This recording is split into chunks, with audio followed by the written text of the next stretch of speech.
Saya teringat beberapa tahun yang lalu, sewaktu saya menemani belajar anak saya nomor 2 yang sedang mau ujian di SMA. Dia menanyakan tentang sejarah Indonesia. Saya pun bertanya apa yang sudah dipelajarinya dan bagaimana guru sejarah mengajarkan pelajaran tersebut di sekolahmu. Dijawab olehnya bahwa kelas tersebut membosankan gurunya, kayak sedang baca, datar, tak berirama, serta hafalan. Misalnya, kapan Perang Dunia Kedua terjadi, kapan Julius Caesar mati, bukannya mengapa perang di Penogoro terjadi, mengapa Tsar Rusia dibunuh, siapa kelompok pemuda yang membawa Soekarno-Hatta ke Rengas Dengklok, kok pinter banget mereka. Jadi seru kita mengetahui mengapa sebuah peristiwa terjadi. Demikian dia mengeluhkan pelajaran yang membuatnya tidak semangat belajar di kelas sejarah tersebut. Dengan cerita tersebut, alih-alih bukannya langsung mengajari, malah pikiran saya terbang ke sebuah masa lalu di mana saya jadi teringat selagi masa kuliah saya di negeri seberang. Salah satu pelajaran wajib bagi murid asing seperti saya adalah mempelajari sejarah Amerika, American History, nama kelasnya. Di kelas tersebut, siswa didongengkan cerita tentang bagaimana Amerika itu terbuat, bagaimana the land of the free tercipta, bagaimana American Dream dan everything possible in America terjadi. Yang membuat saya terkesan adalah ketika hari pertama kelas dimulai, saya teringat saya mengambil kelas tersebut di mana siswa banyak yang memilih menikmati liburan selama 3 bulan. Namun, banyak pula yang mengambil kelas summer, termasuk saya. Kelas American History 101 dipimpin seorang guru muda, wanita, mengajar dan mendongengnya bagus sekali. Setidaknya menurut saya. Dan yang membuat saya terus teringat karena pengalaman di kelas tersebut ketika dia mengajukan pertanyaan di awal kelasnya. Is there anyone here comes from Indonesia? Kelas hening dan saling toleh satu dengan yang lain, dan saya yang duduk di tengah mengacungkan jari saya. Me ma'am, I'm comes from Indonesia.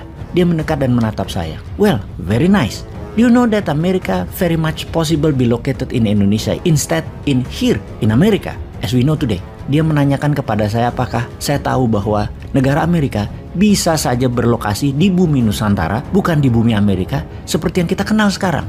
Saya pun menjawab, no ma'am, I don't know. Saya jawab dengan otak setengah hang, tidak mengerti. Well class, does anyone of you knew about it? Dia menanyakan apakah sesi kelas ada yang mungkin tahu. Yang dalam sekejap di kelas banyak yang geleng-geleng kepala para siswanya. Baik, maaf saya tidak melanjutkan kalimat dan cerita selanjutnya tentang guru sejarah tersebut. Namun saya tahu sang guru sejarah saya memiliki kemampuan komunikasi yang baik, sangat baik. Dan ini menjadi standar mengajar di kampus saya dulu. Kalimat pembuka tersebut contohnya adalah sebuah teknik komunikasi yang mumpuni. Dalam mind concept atau peta pikiran, cara komunikasi yang dilakukan oleh sang guru tersebut namanya fascinate, atau sebuah kata pembuka yang bisa membuat orang terpukau dan manut dengan apa yang dikatakan oleh pembicara tersebut. Dalam informasi kali ini, maksud saya adalah ingin memberikan masukan kepada anak saya mengapa guru-guru saya sewaktu belajar pelajarannya gampang dan mudah masuk ke pikiran para muridnya, karena mereka menggunakan teknik komunikasi yang bisa menghipnotis lawan bicara. Teknik ini seakan menjadi standar mengajar di sana. Hal ini saya ceritakan ke anak saya sekaligus mengingatkan saya bahwa sebaiknya para guru tersebut di Indonesia tentunya memahami ilmu komunikasi.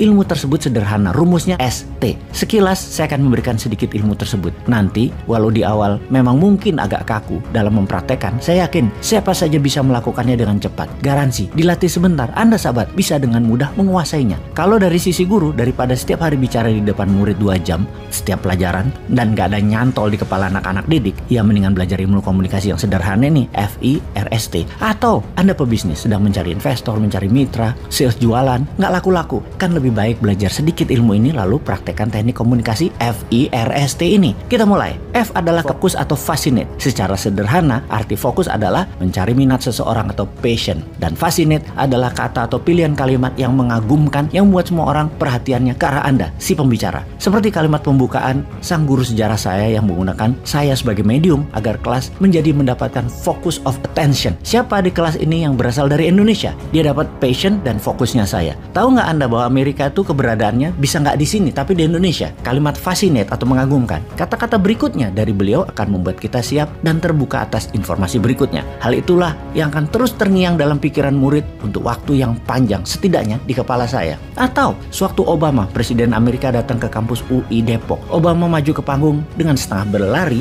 memberikan kesan energik, lalu menatap seluruh ruangan, menyapa dengan tanpa kata-kata, lalu tersenyum dan membuka kalimat dengan pulang kampung nih ya. Kalimat itu langsung masuk top of mind. Diteruskan, baksonya enak ya. Tepuk tangan meriah dan panjang adalah feedback, tanda pendengar suka dan hatinya terambil oleh Obama pada saat itu. Dan dalam seketika, dia sudah mengambil alih perhatian semua orang. Kalimat selanjutnya, semua orang sudah open mind dan mengangguk. Pasti setuju, pasti suka. Tentunya, dengan F saja, belum membuat seseorang akan mengerti dan paham masuk menjalankannya. Namun, pembukaan yang benar membuat 4 hal yang tersisa akan mudah dilaksanakan. Dan dengan demikian, Anda menjadi master pembicara. Selanjutnya ada I, R, S, dan terakhir T. T adalah kependekan dari termination atau penutupan. Database masuk dalam pikiran atau program harus dikunci, di-lock, ditutup. Kalimat terbuka atau tidak ditutup membuat pikiran tidak mengerti karena tidak lengkap data masuknya. Bayangkan pikiran Anda adalah program komputer. Dalam bahasa komputer kita akan memprogram dengan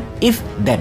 If, jika dipencet angka 2 dan shift, then, maka akan mendapatkan A. Itulah ilustrasi cara kita membuat program. Dalam komunikasi, banyak orang tua merasa anaknya bandel karena tidak nurut. Sudah diperintah dengan jelas, jangan banting itu pintu. Sang anak tetap membanting pintu tersebut dengan keras. Nah, nanti jangan lari-lari ya di rumah Tante A. Ternyata anak-anak bercanda kejar-kejaran sampai prang, ada piring pecah. Kita mungkin menganggap anak tersebut bandel. Namun dari sisi komunikasi, sebenarnya kita yang salah. Kalimat langsung tersebut tidak menggunakan kaidah FIRST. Kalau menggunakan teknik tersebut, komunikasinya begini. Dengar mama sebentar ya nak. F. Kamu kan anak pinter. I. Anak pinter nurut sama saran mama kan? R. Nanti di rumah tante jangan lari-lari ya. S. Karena di rumah tante banyak piring keramik. T.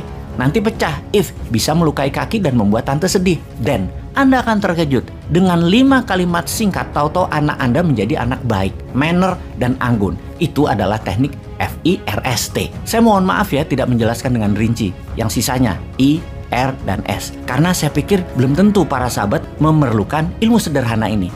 Yang sudah diurai panjang-panjang, si Bosman menggurui lagi. Mohon maaf ya, hanya sedikit berbagi.